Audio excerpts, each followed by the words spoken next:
Catlin. Welcome to another Wet News Wednesday. Let's get into the news, shall we? Do you ever look at stories on finance and think that, hey, maybe the banks are just getting a bad rep? They can't be all that bad. They take good care of my money, don't they? Wrong. Several super banks, including Citigroup, JP Morgan Chase, Barclays, and the Royal Bank of Scotland, fancy, stand accused and pleaded guilty to manipulating the price of the dollar and the euro for profit, and will now fork over, just $5.4 billion in retribution.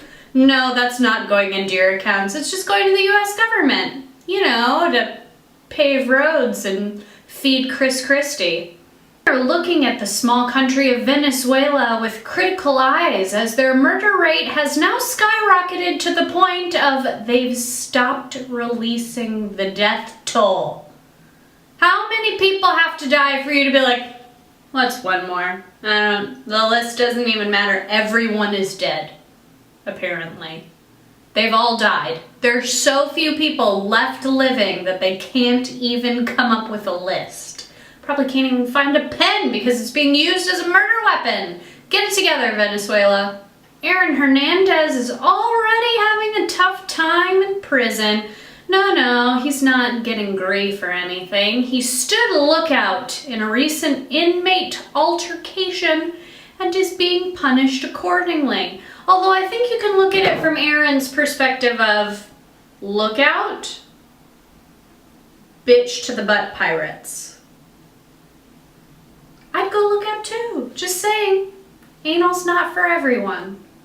9 people are dead and another 120 have been arrested after a biker gang dispute turned nasty over the weekend in Waco, Texas. No, they weren't arguing which was the better chain between Hooters and Twin Peaks. Personally, I like Hooters wings, and I've never seen a Twin Peaks in person, other than when I looked down in the shower. But the altercation turned deadly because someone was wearing a patch on their vest that they weren't supposed to. Seems like kind of a wimpy problem, guys. Just saying, I'll make you a new patch. Please don't shoot me. But what? ISIS is on the move again. After capturing the Iraqi city of Ramadi, they're also taking down more antiquity. That's right. They just keep trampling over a bunch of, very significant historical sites because Indiana Jones is apparently on vacation. But really though, they're enlisting a lot of child soldiers now, which just bums everybody out. I mean, come on, terrorists. Aren't you powerful enough without throwing a gun in the hand of a toddler? He doesn't even know how to not crap his pants yet. He shouldn't be firing off a weapon. Can we use some of that $5 billion we just got from the mega banks and start fighting these guys, please? Very special Kimmy update for you this week. And if you don't know who Kimmy is because you haven't been watching me long enough, Kimmy is Kim Jong-un. That's right, the maniacal and everybody's favorite dictator of North Korea. And I think we can all agree that Kimmy, when he likes things, he likes them to be tiny. Why would he want it this big when he can have it this big? And so that's what he's saying. He's saying that now his teeny tiny nuclear missiles can fit on the head of a long-range ballistic missile. Those are things that I don't know, but they scare me because like Austin Powers, one thing that scares me is nuclear war. Like tiny ducks, we don't like tiny bombs, okay? We just don't like bombs. No more bombs for you. Time out, Kimmy, time out! While the majority of Columbia University graduates today were only carrying their metaphorical mattress worth of debt, senior Emma Solkowitz carried on her actual mattress. You may remember that Emma has gained some notoriety after being raped as a freshman, and Columbia did a whole big fat nothing about it. She took matters into her own hands, and by matters I mean her mattress, to show everyone that this is something she carries with her every day. Because the weight of a mattress, not quite as heavy as the weight of sexual assault which happens to 1 in 4 women, especially on college campuses. And you know, she didn't work her ass off to get into Columbia to have to deal with that kind of bullshit. But, you know, she's had a great college experience, what with all that. So, you know, when she graduated today and the president of Columbia refused to shake her hand or look her in the eye, I'm sure she just thought of it as a big cherry on top of an otherwise unforgettable experience. Emma, congratulations, and power to you for what you're doing.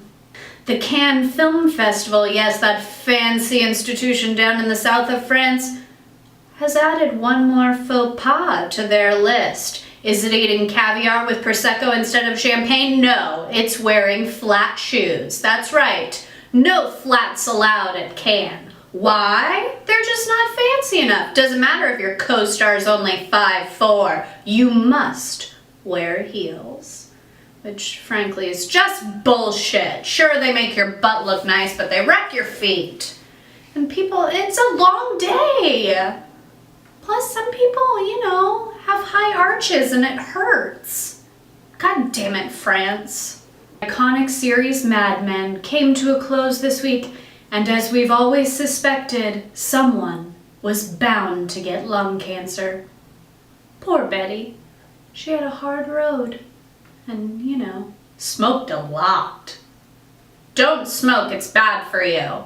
Students at UC Santa Barbara are going to have a little more fuel for their couch-burning antics this week after an oil spill has dumped 21,000 gallons of oil onto the coast of California. Yep, right near Santa Barbara. I really hope it didn't affect any of the wine. But this is just, come on, California's not dealing with enough right now.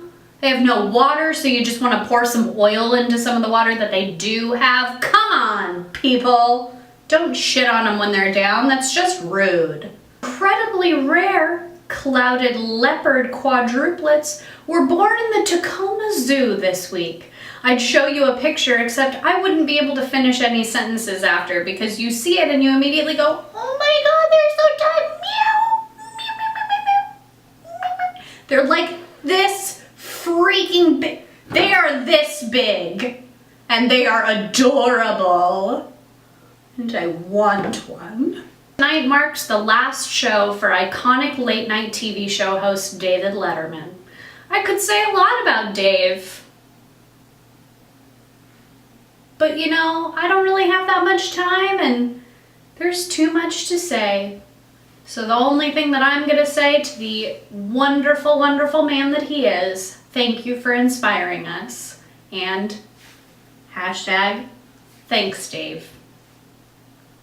Thanks again so much for watching. If you haven't already done so, please hit the subscribe button below to see more of my silly videos, which come to you every Wednesday, Sunday, and the 13th of every month, which, you know, is on a different day every month, so I can't tell you what day it's gonna be. You can look at a calendar, but please comment below if you like what I'm doing or if you want to see some new stuff, if you want more ducks, for example.